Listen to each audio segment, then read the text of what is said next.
it's deeper than, mas malalim pa siya dun sa sa respeto lang, amen? Ito ang sinasabi niya, reverent, meaning parang meron siyang dating ng pagpupuri, pag-worship, amen, with wonder or fear. Amen? So this morning, before we continue on, sabi ni Pastor John last Sunday, if you're not here, you go back to our Facebook Live para mapapakinggan po ninyo yung sermon nung last Sunday. The title of his message was Back to Awe. Paano tayo manunumbalik na namamangha pa rin sa kabutihan ng Diyos? Amen? Alam nyo, the sadness is that minsan, church becomes so common. Amen? Alam na natin yung ini-expect natin. Pagpunta natin ng church, magsa-start ng 9 o'clock. Tapos, may praise and worship na 30 minutes. Kung medyo tumagal-tagal ng konti, sabi mo, mag-extend ng 40 minutes. Tapos, actually, kaming mga preacher, meron lang din kaming 30, maximum namin 40 minutes. So, yung natitirang 20 minutes between 10:10 to 10:30, dapat magkasya doon yung offering, yung announcement, magkasya doon dapat yung sa communion. Para tapos tayo ng 10:30, we have a little bit of time bago mag-start yung 11 na service natin. And having that mindset sometimes, parang nagiging common yung service. Are you here? Amen. Tulungan niyo ba ako? Are you here? And so, minsan, gusto ko pong, meron din part sa akin na nakakalungkot kasi sinasabi natin, pag pumunta ka ng Catholic Church, 1 oras lang, tapos na yung service. Pumunta ka doon, hindi ka nakita kasi sa dami ng tao, umupo ka sa likod, and narinig mo yung homily ni Father. So, it becomes a religious activity. But let me tell you today, Jesus did not die so we can just go to church. Amen? Hindi namatay si Jesucristo, binigay niya yung buhay niya para lang tayo ay makapag-church.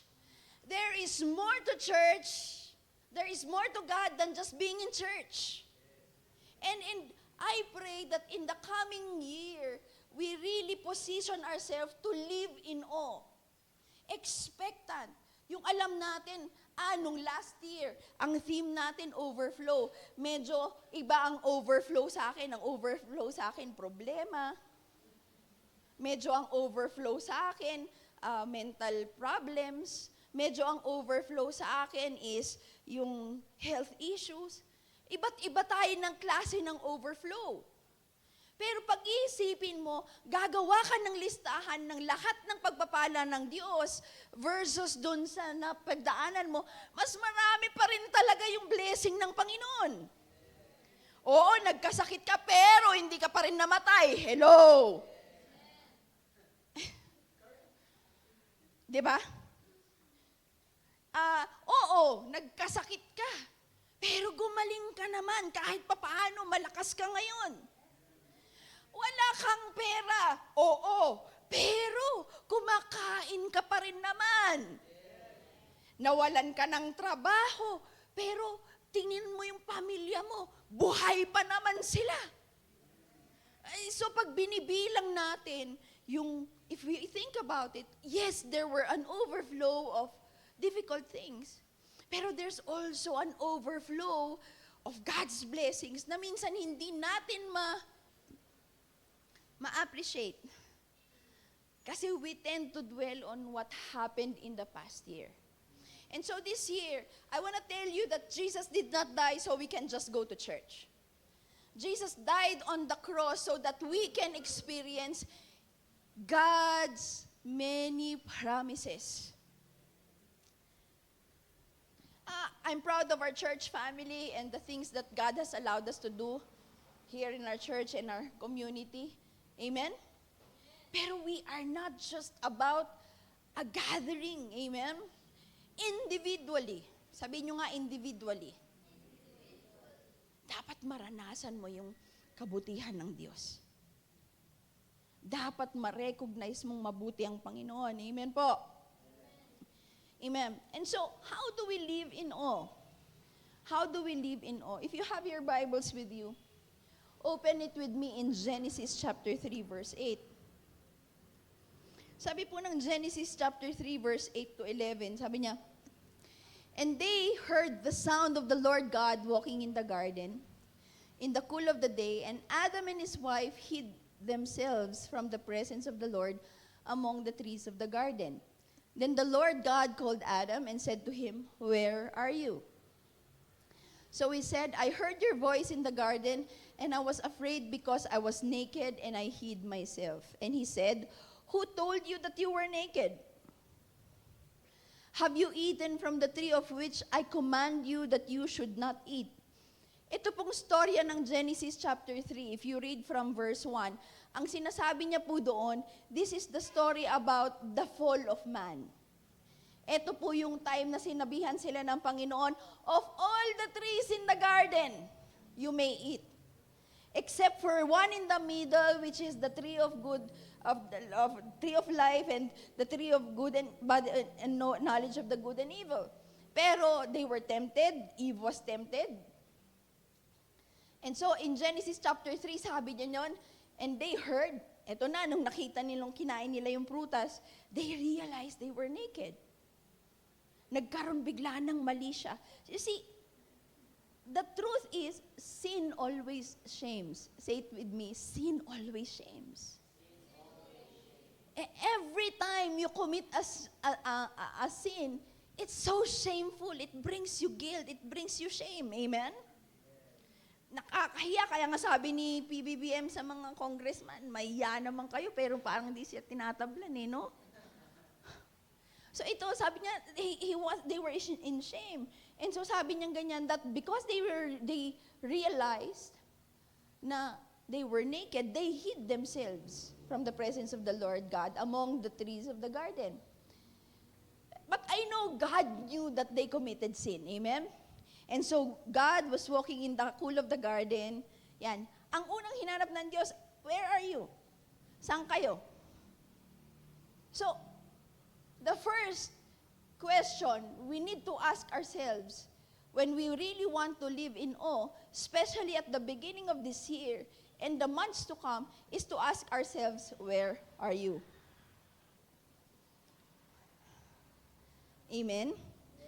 Any kind of deliverance. Ay, sorry, may napindot ako. Any kind of deliverance, any kind of solution, starts with the question, asan ka? Why? Naalala niyo po yung storya ng prodigal son? Meron akong picture nun Sa Luke 15:7, sabi niya ganyan, "But when he came to himself," eto po siya, sabi niya sa tatay niya, Father, sabi niya ganyan, "Can you give me my inheritance already? Huwag ko nang hintayin mamatay ka. Bigay mo na sa akin yung portion ko para mapakinabangan ko na." And so he went with all the blessings from his father, yung kanyang mana. Anong nangyari din sa kanya? Quinander off niya. Nilustay niya hanggang sa naubos lahat ng kanyang mana. After a while, gutom na gutom siya, wala siyang makain. Anong nangyari sa kanya? Kinakain niya, ultimo pagkain ng baboy. He hit rock bottom. Imaginein mo, dati, ikaw nagpapakain, ikaw namimigay, tapos nandito ka sa sitwasyon na wala ka nang magawa, kundi pagkain ng baboy, kakainin mo na. And so, ito yung naging sitwasyon ng prodigal son. But in Luke 15, verse 17, he said, "But when he came to himself, how many of my father's hired servants have bread enough to spare, and I perish with hunger?" Sabi niya dun sa bahay ng tatay ko, ang daming kinakain ng kanyang mga alipin. Ako dito nagugutom, kumakain ng pagkain ng baboy. Sabi niya, "I will rise to myself and go to my father and will say to him, Father, I have sinned against heaven and before you, and I am no longer to be called your son. Make me like one of these hired servants. Bakit ko po ito kinoconnect doon sa nangyari sa Genesis? Kasi ang tanong ng Diyos, asan ka? For you to go somewhere, you need to locate where you are now. Amen? Kung pupunta ka ng Maynila, kung sasakay ka ng bus, kailangan alam mo muna saan ka galing. Andito po ba kayo? And maraming times, sino dito nakasubok na merong kayong problema sa kapamilya ninyo na wala kayong tigil ng kaka-advise? Maging honest tayo. Amen, amen. Minsan, no? Parang sarap iuntog sa pader para matauhan eh. Pero hindi matauhan. The point is, you can only lead a horse to the water, pero you can never force the horse to drink. Yung change nung tao, kahit sabihin mo sa kanya buong Bible, kahit sabihin mo sa kanya lahat ng tama, not unless he comes to himself. Amen? Itong anak yung prodigal son, he had to come to himself. Praise God, nagagawa natin yung role natin kasi role talaga natin magpaalala, mag-correct. Pero ang role ng Diyos, magbago ng puso. Hindi natin kayang baguhin ang puso ng kahit sinong tao. Kahit mabait yung itsura ng katabi mo. Mukha siyang obedient. We can never change the heart of a person.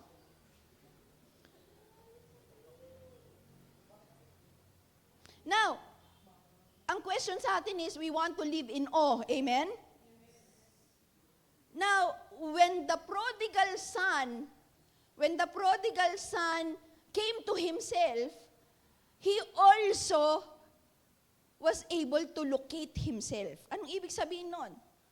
To bring your life to order, this is the question we need to ask ourselves. Asan ka? The problem, we cannot seem to understand why we can't get hold of our destiny o yung goal natin or our future is that we don't know where we're at. Ano ba sinasabi ko? Example, where are you in your finances? Magkano utang mo?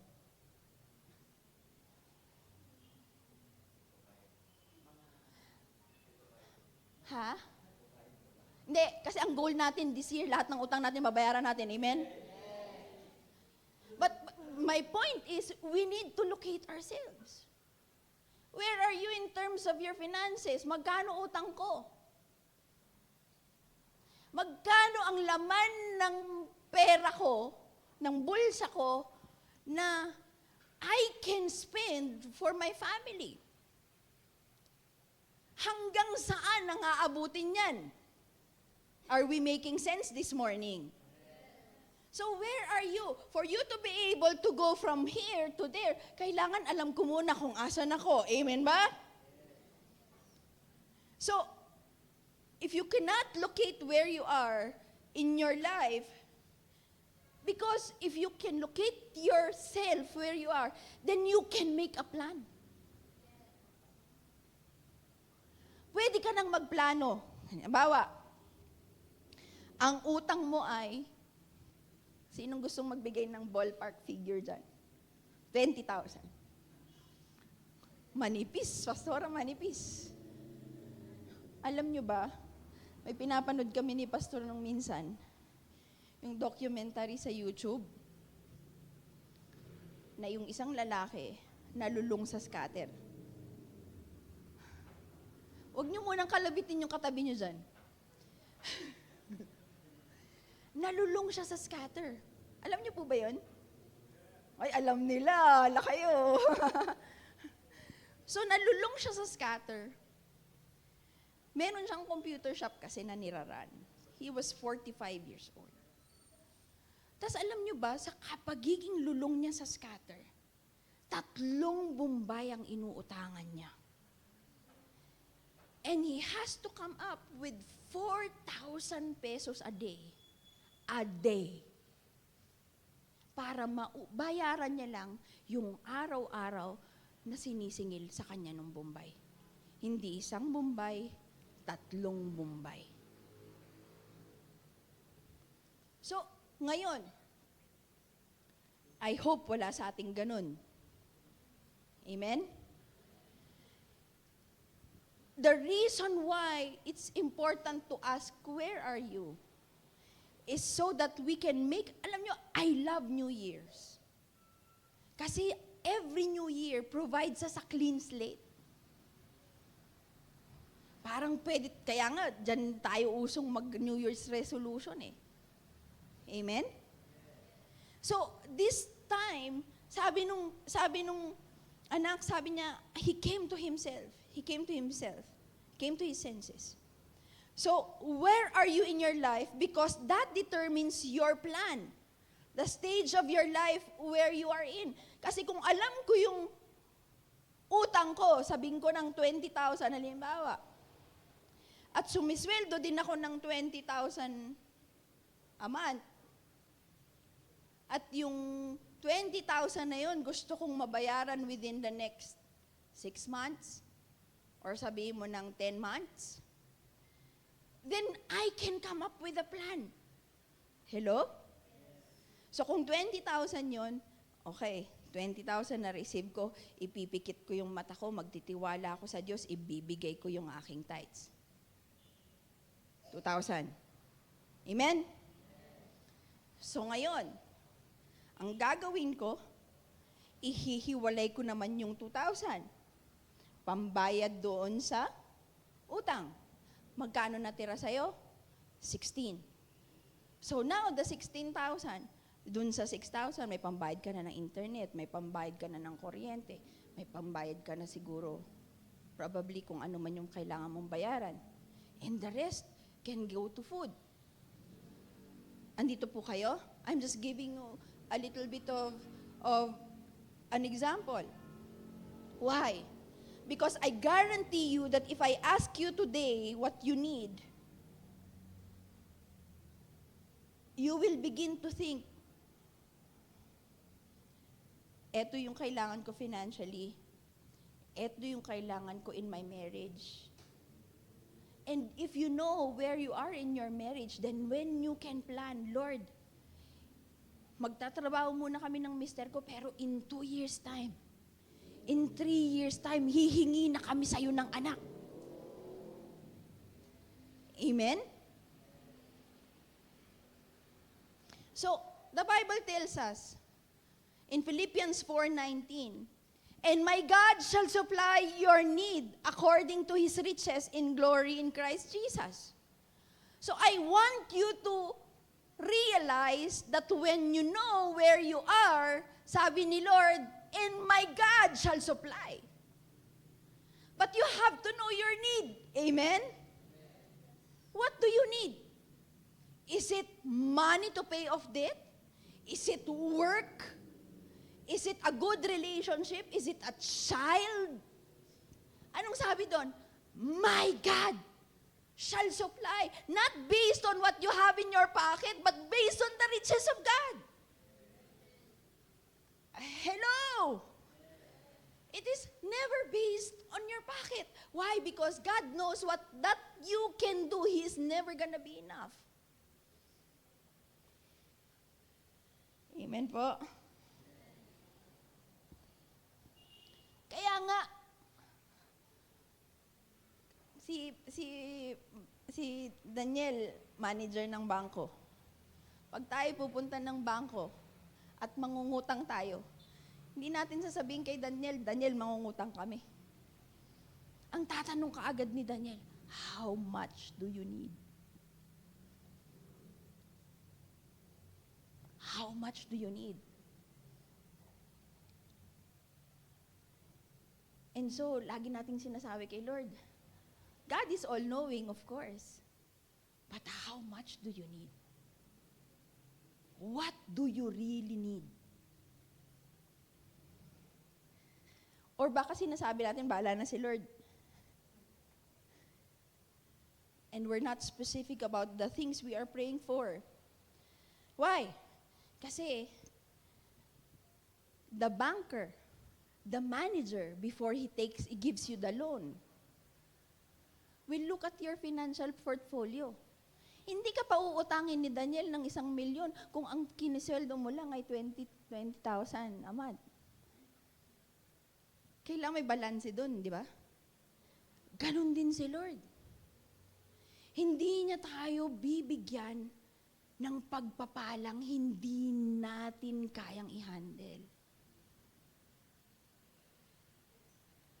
Hanggat hindi mo na-overcome yung addiction mo, yung bisyo mo. Alam niyo, ang bisyo hindi lang sigarilyo, inom, droga. Ang dami dyan, may bisyong scatter, may bisyong chat-chat. Alam niyo yun? May bisyong maraming bagay.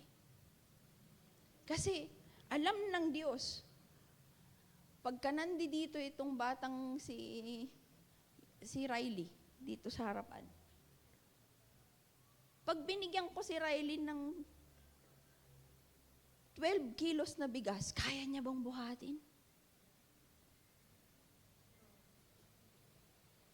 Hindi niya kayang buhatin. And if she did try it, she may even get hurt. And so the blessings of God are like that. Sometimes God holds it up. He wants us to be strengthened. He wants us to make calibrations. He wants us to make adjustments in our lives. Kailangan nagsasanay ka munang magbuhat. Paano ka magsasanay ng magbuhat? Yung pinagkatiwala sa'yo, kaya mong i-handle. Kasi it's a spiritual muscle exercise. Pag nakakaya mo na yan buhatin, unti-unti, kaya mo nang magdagdag ng bigat. Amen po? Amen po? So, the question is, am I in debt? How much? We need to have a clear picture of where we are. Lagi kong sinasabi ito, maganda nga, isulat natin. Kasi pagka sinulat mo, naaalala mo lahat. So, you cannot pray intelligently until you know where you are. Amen po? Every poor people in the Bible who got a miracle knew exactly what they have. Naalala niyo po yung widow of Zarephath? Tinanong siya ni Elijah, sabi niya, what do you have in your house? Anong sabi ng widow? I only have a jar of oil and a little bit of flour. Alam niya kung ano yung meron sa kanya. Amen? Yung batang nagbigay ng, pinag-uusapan namin to ni Pastor John nung nagbibiyay kami, sabi niya sa akin, alam mo, imposible naman dun sa 5,000 sumusunod kay Jesus, isa lang ang may baon.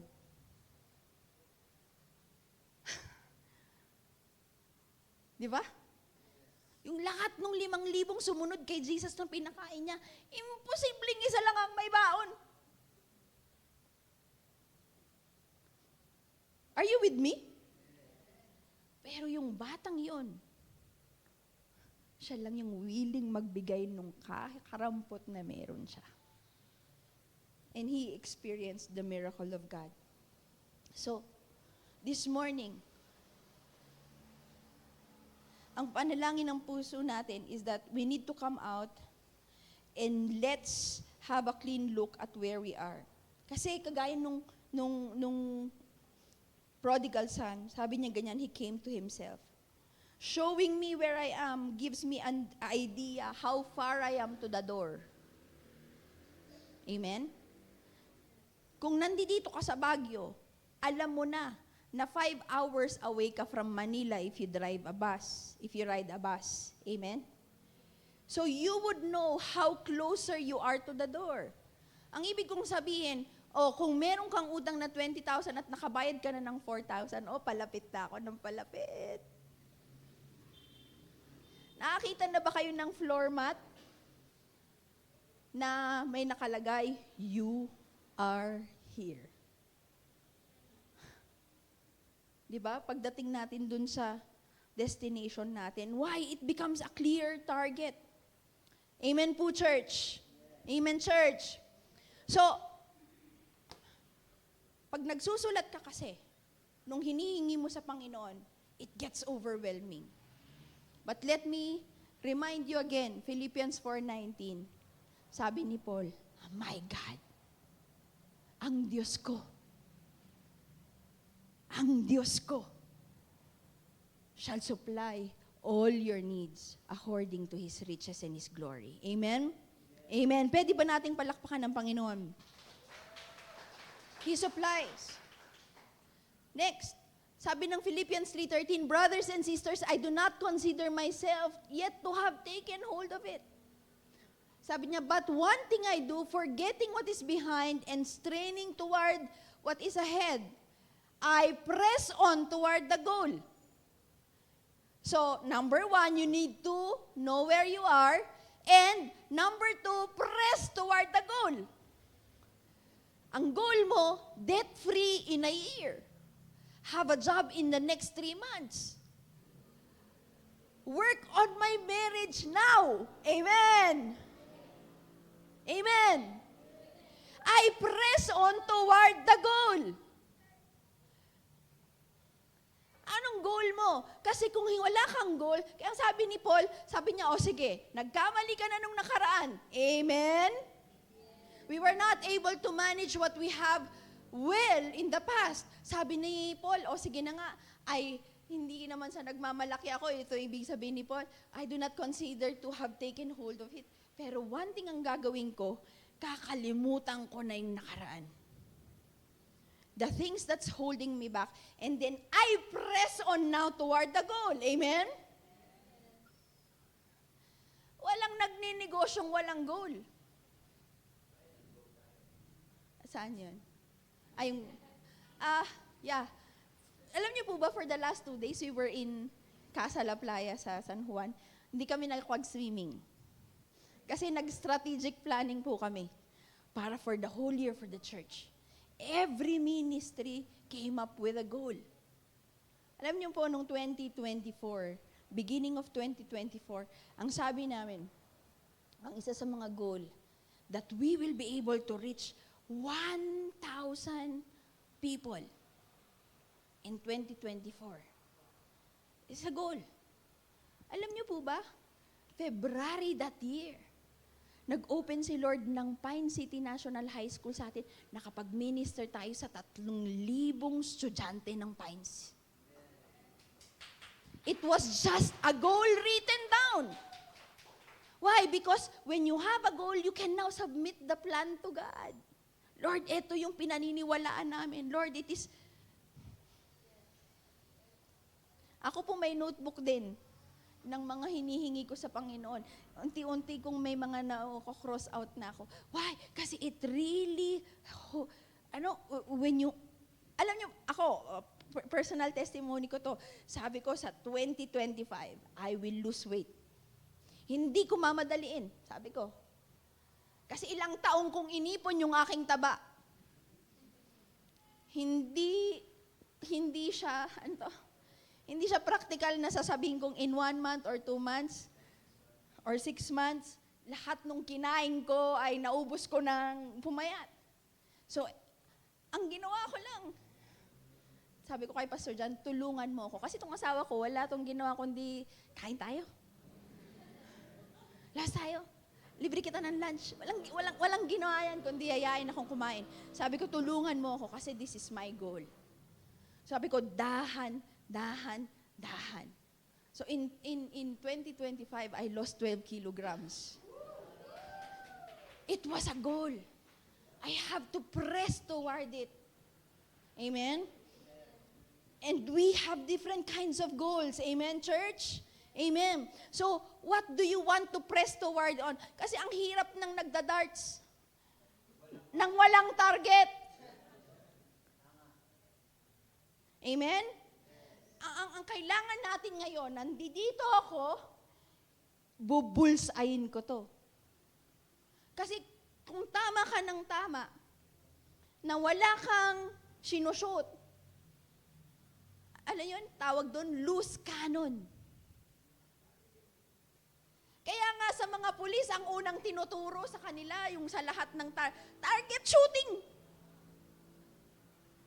Kailangan muna matutunan nilang mag-target. Amen po ba?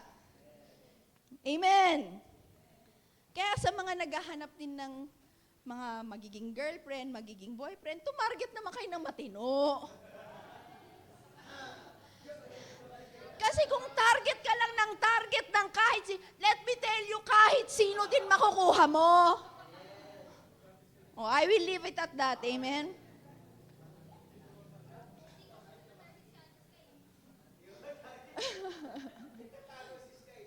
Oh. Sabihin nyo nga sa akin, sabihin natin sabay-sabay, I press on toward the goal. What is your goal? As a family, we will do our best to go to church as much as we can so that we can raise godly children. Amen? What is the goal?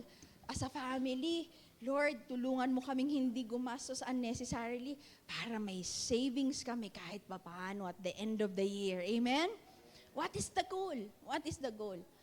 And sabi ni Paul, I press. I strain. Tinatakbuhan ko yan. Amen po. Next. Luke 14:28. Tatapos na po ako.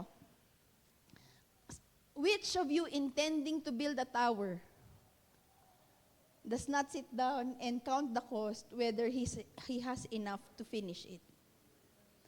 So una, where are you? Amen? Pangalawa, count the cost. Ano ba? May second tayo kanina. Count the cost. Sino dito yung alam nyo na, lungkot kami kasi tuwing pumupunta kami ng Casa La Playa, kami ni Pastor John, doon kasi sa Casa La Playa, meron pong resort na maliit. Oo. May discount po tayo doon pag pumupunta kami. Oo, basta sabihin niyo pong Covenant City Church, care of kay Pastor John. Meron pong katabi niya na parang 4 na malalaking building. Parang kinonstruct siya ng sabay-sabay. Parang ilang beses na kaming nakapunta ng Casa La Playa, hanggang ngayon hindi pa siya tapos, walang construction na nangyayari. Kasi ang nangyari, sabay-sabay pinagawa, hanggang sa naubos ang pera, walang natapos.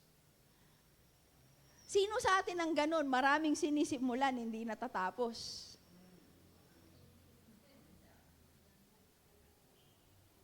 Why? Kasi, magninegosyo ako dito just because na-encourage tayo. Kaya ko din itong magnegosyo ng ganito. Mag-invest nga ako ng 100,000. Pero, ang nakalimutan mo, investment mo pa lang pala yung 100,000. In the next 3 years, bubuhayin mo pa pala yung negosyo, kailangan mo pa palang mag-invest ulit, until mabuhay. So, ang sinasabi ni Luke dito, sabi niya, sino sa inyo nagpapatayo na hindi muna ninyo tinitingnan kung kaya ba nung meron ka yung project na gusto mong gawin? Sabihin mo sa katabi mo, count the cost. Parang ganito lang yan eh. Pag ikaw nag-boyfriend at sinabi nung boyfriend mo magpakasal na tayo, kayong mga babae, also learn to count the cost.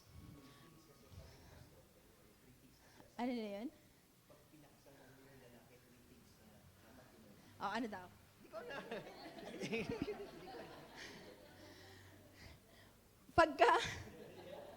Pagka niyaya ka ng lalaki na magpakasal, learn to count the cost. Kaya ba ako nitong buhayin?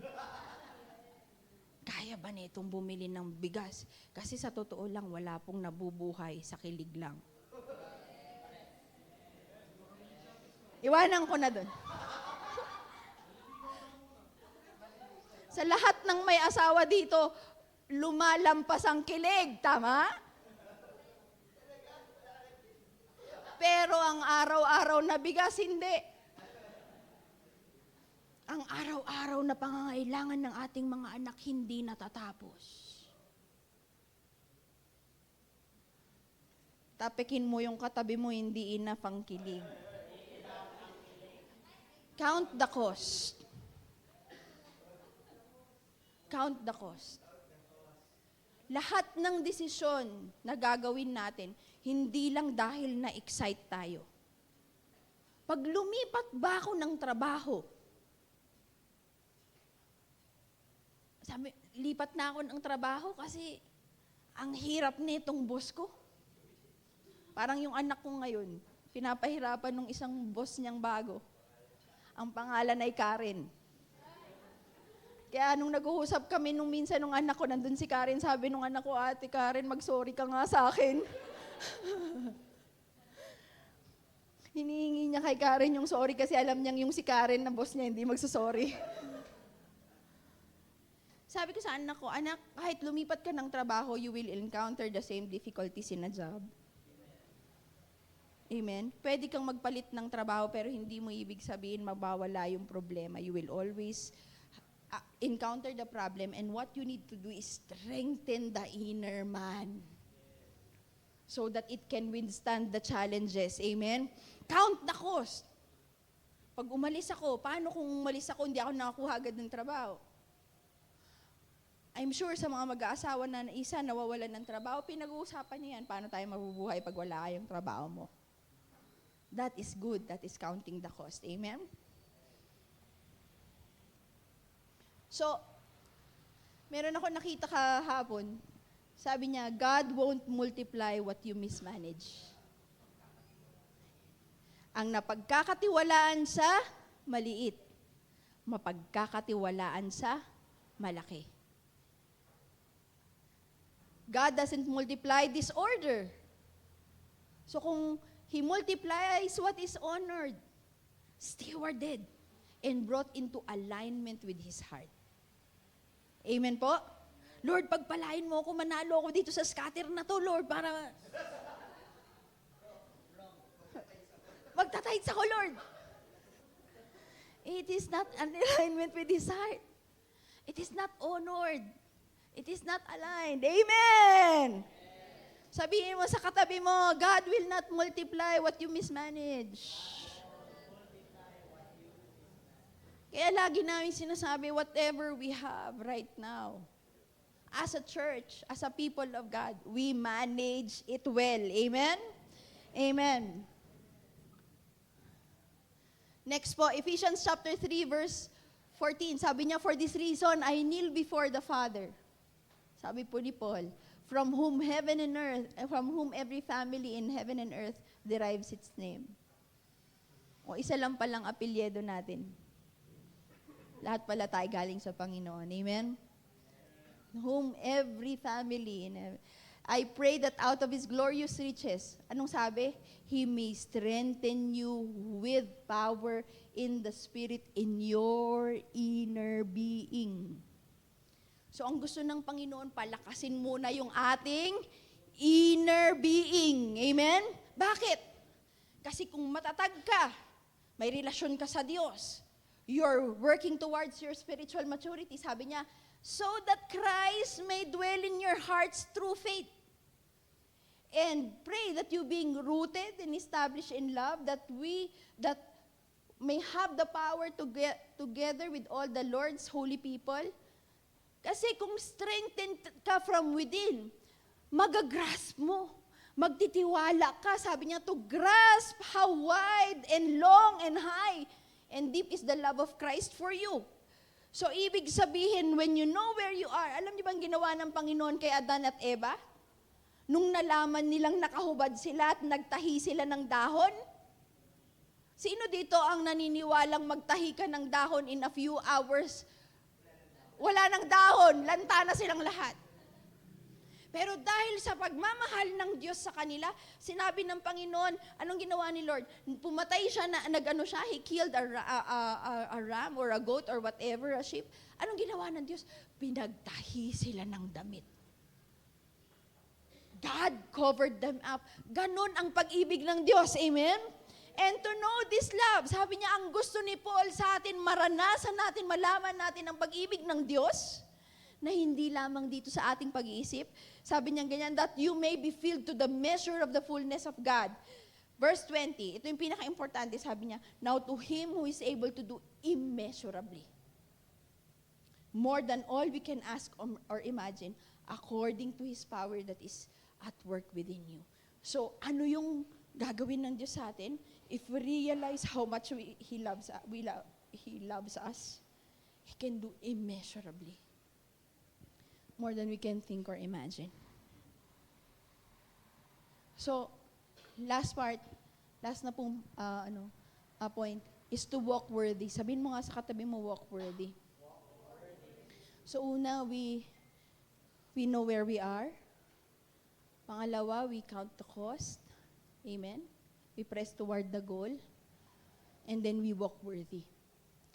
What do you mean when we walk worthy? Sabi ng Colossians 1:10, so that you may live a life worthy of the Lord and please Him in every way, bearing fruit in every good work, growing in the knowledge of God. So when we do our best, when we respond to God, to live a life worthy of the Lord, and please Him in every way, anong sabi doon? We will bear good fruit. Amen po? Bearing good fruit in every good work, growing in the knowledge of God. Sabi ng Psalms 37 verse 23 to 24, ito po, the steps of a good man are ordered by the Lord. Amen? So, ang gusto ng Panginoon, i-order niya yung steps natin, and He delights in His way. Okay, ito na po. Though he fall.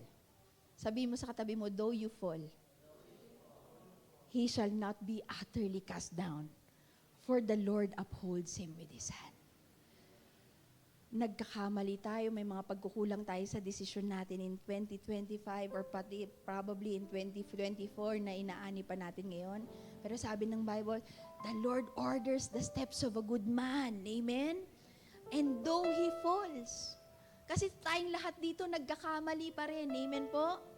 Pero nung sabi niya, he shall not be cast down. So kung iniisip mo, Lord, naku, wala na ata akong future, wala na ata akong mangyari sa akin. No, you are not totally cast down. Kasi sabi, the Lord will uphold you with His hand. Tutulungan tayo ng Panginoon. Amen po, church? Amen. Sabihin mo sa katabi mo, tutulungan ka ng Panginoon. Amen. Tayo pong lahat ay makakatayo na.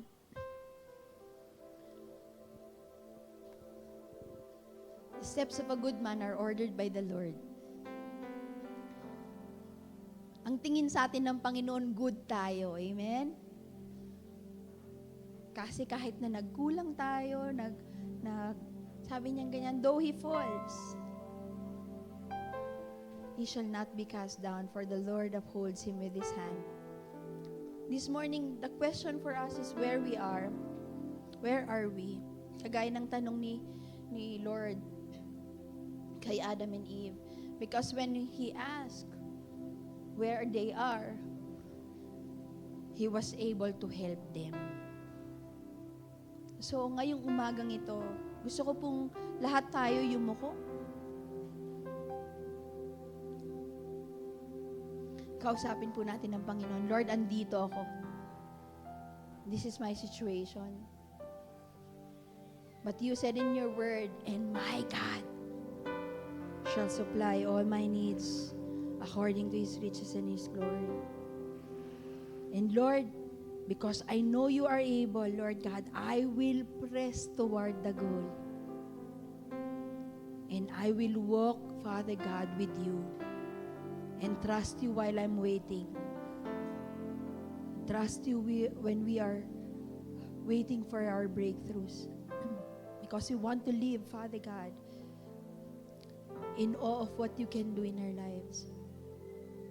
Would you put your hand on the person next to you? Kung kayo ay komportable sa bawat isa, tanungin niyo po siya, ano yung pagpe-pray natin for you?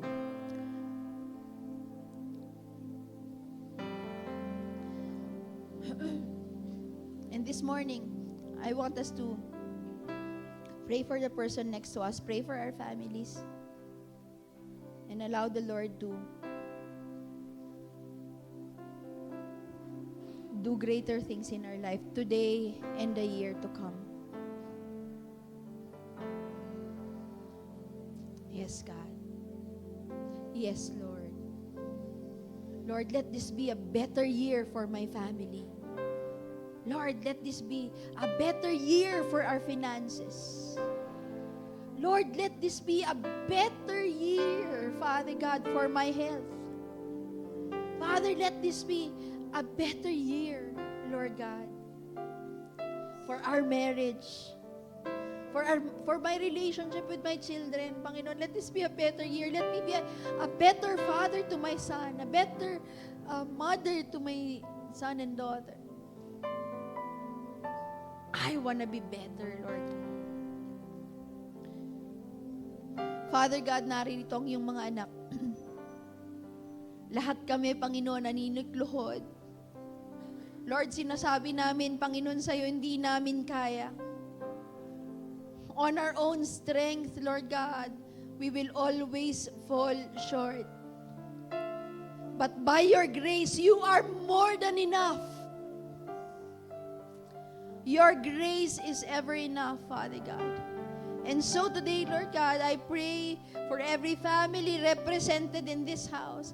Let this be a better year than before, Father God.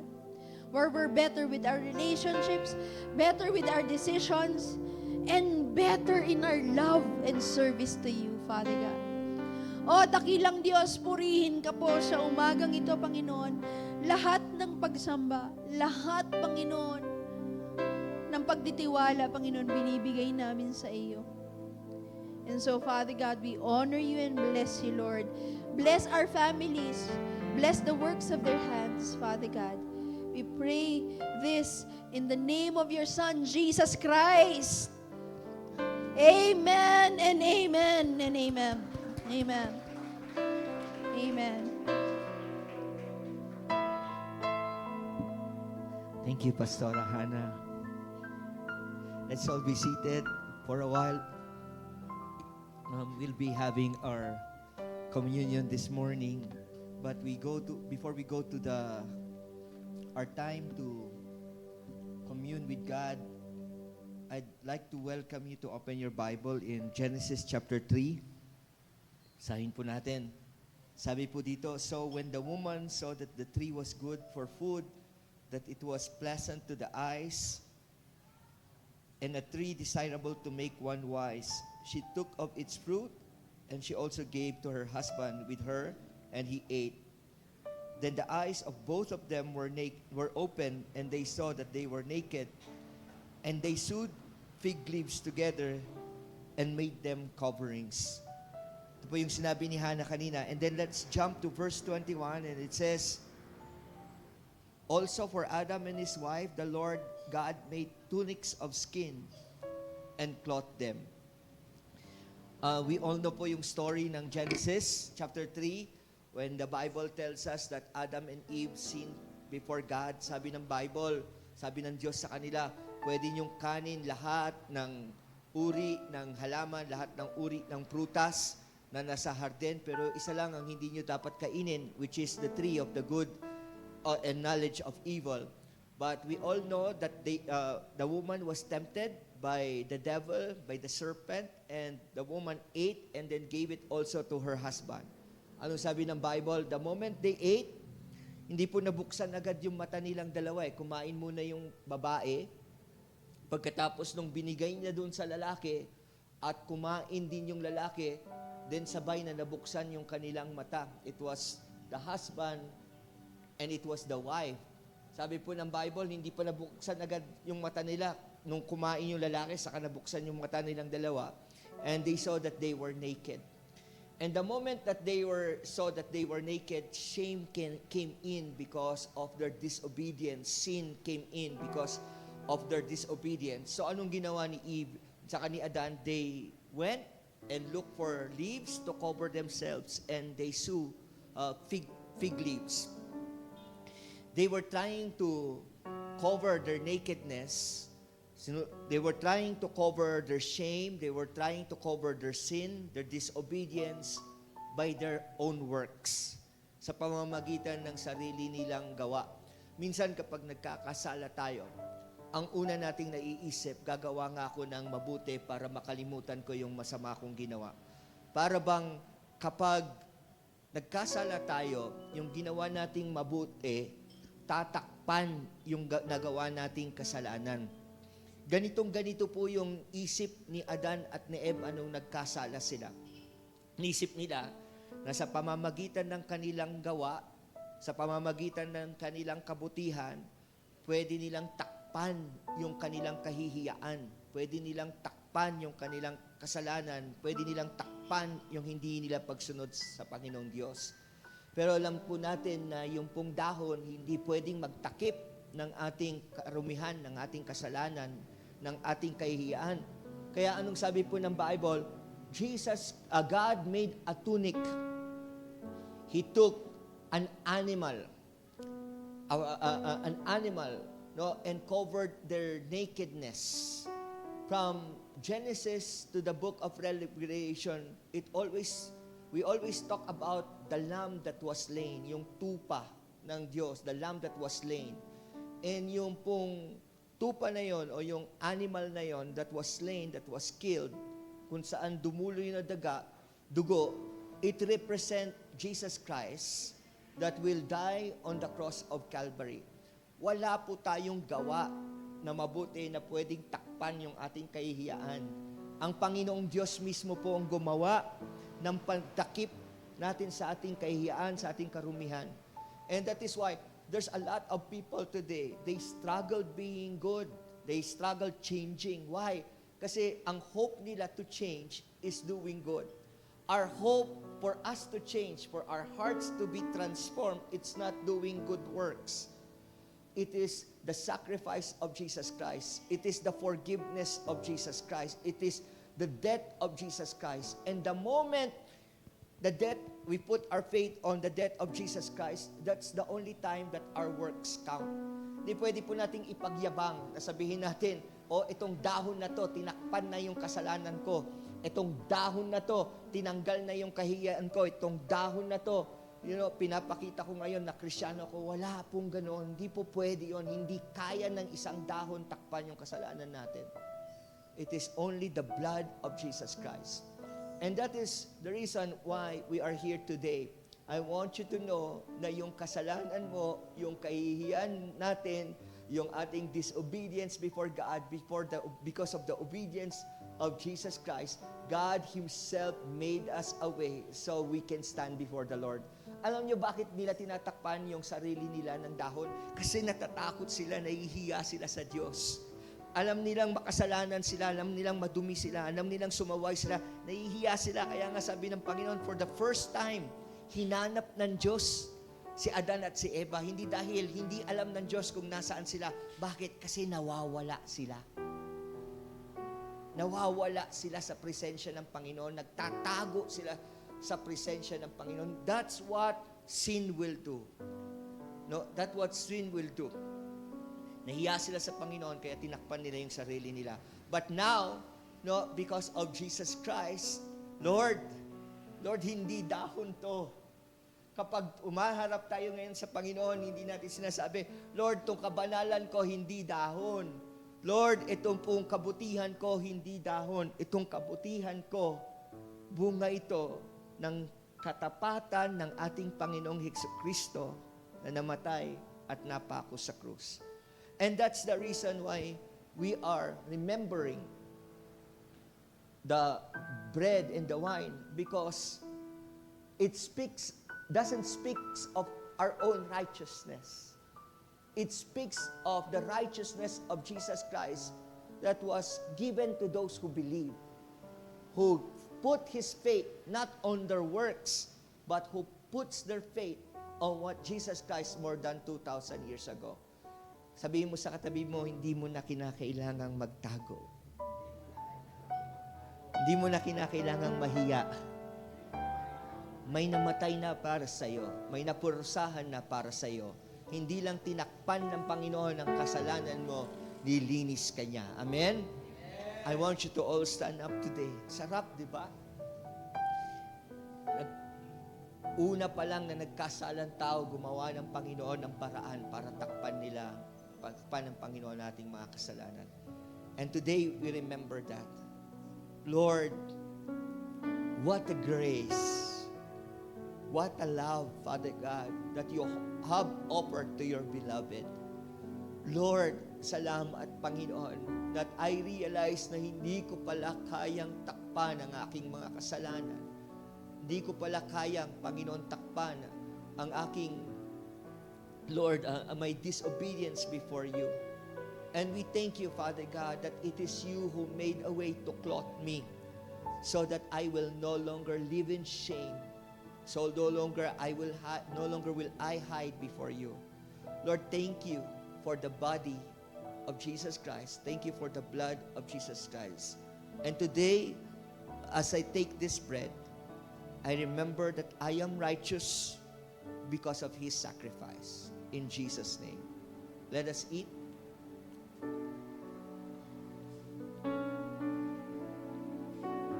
Without the shedding of the blood, there is no remission of sin. Hanggat hindi dumadanak ang dugo, walang kapatawaran ng kasalanan. Bakit? Kasi para makamit ang katarungan ng Diyos, kinakailangan may parusahan. Yung nagkasala, kinakailangan maparusahan. Tayo ang dapat maparusahan. Pero ang Panginoon, kahit na walang kasalanan, siya ang naparusahan para sa atin. At yung kanyang dugo ang dumanak sa dumaloy sa krus ng Kalbaryo. We thank you, Father God, for this blood. Salamat sa iyong dugo, Ama. Salamat sa iyong pagkamatay at sa pagkapako sa krus. We remember it today in Jesus' name. Let us drink.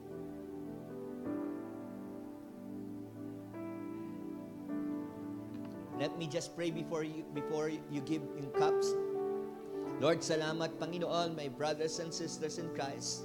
We thank you, Father God, that we no longer live in shame. We no longer live in fear.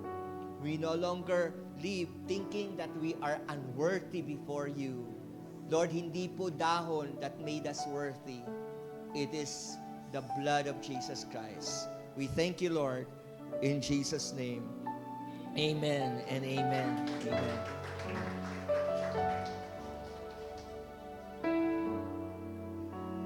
Thank you po.